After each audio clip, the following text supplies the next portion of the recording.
This video isn't sponsored, but if someone wants to, I'm more than open to corporate shilling. Lately, I've been really into a game called Aethergazer. Bit of background, it's like a 3D action RPG mobile game, kind of like Honkai Impact 3rd.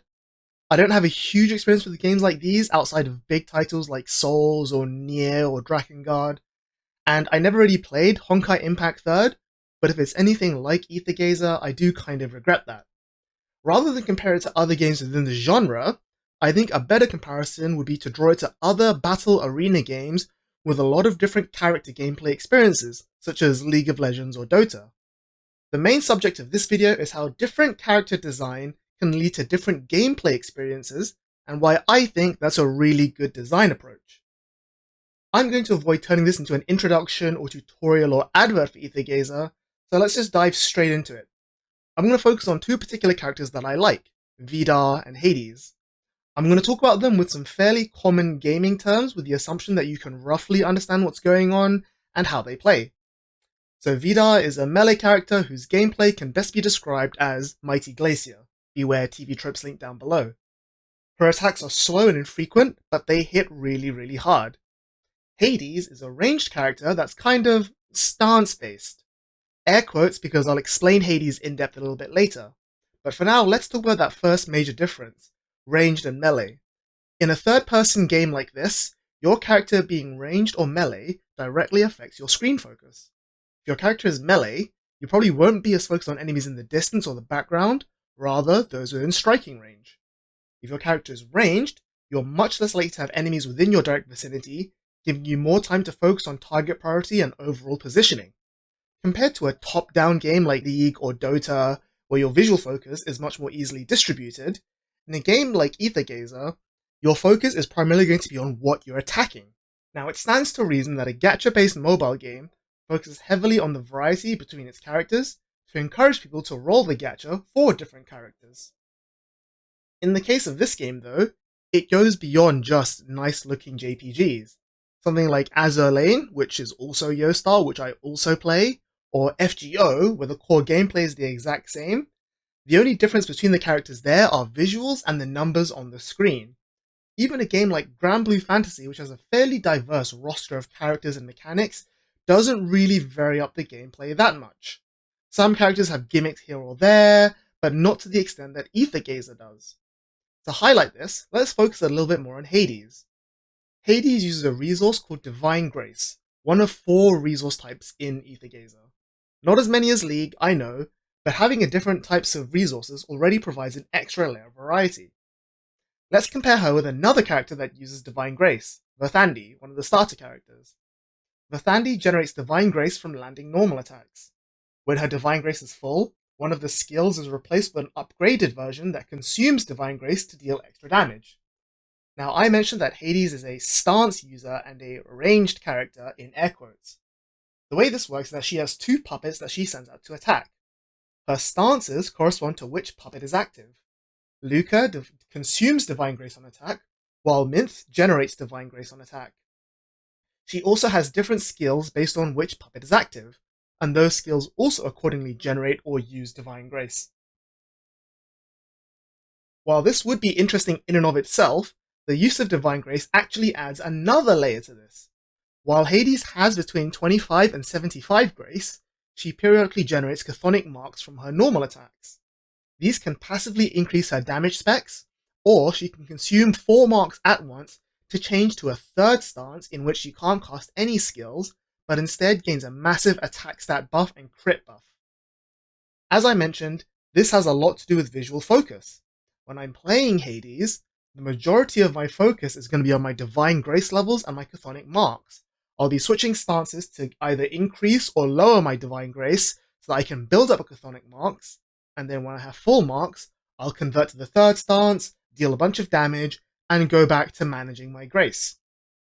I'm actually only very rarely paying attention to what I'm attacking or where I am, only looking up occasionally to make sure that I'm actually dealing damage, and to dodge any enemy attacks coming at me.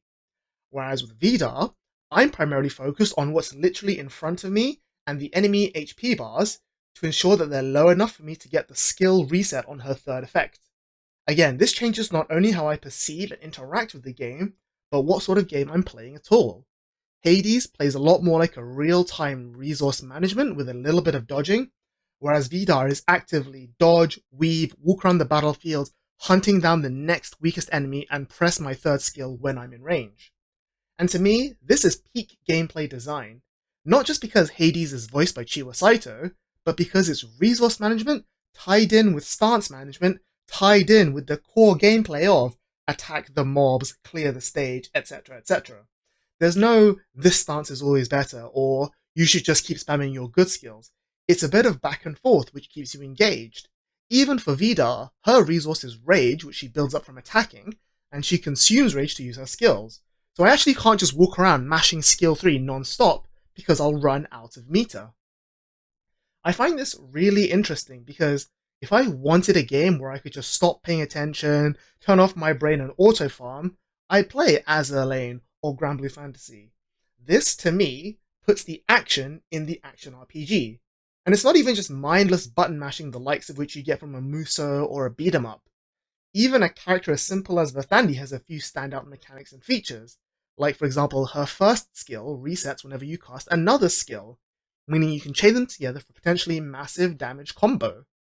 There are other characters that use different resources, and they differ in their gameplay as well. Tyr uses traces, but he's different to how Shu uses traces, which is really interesting.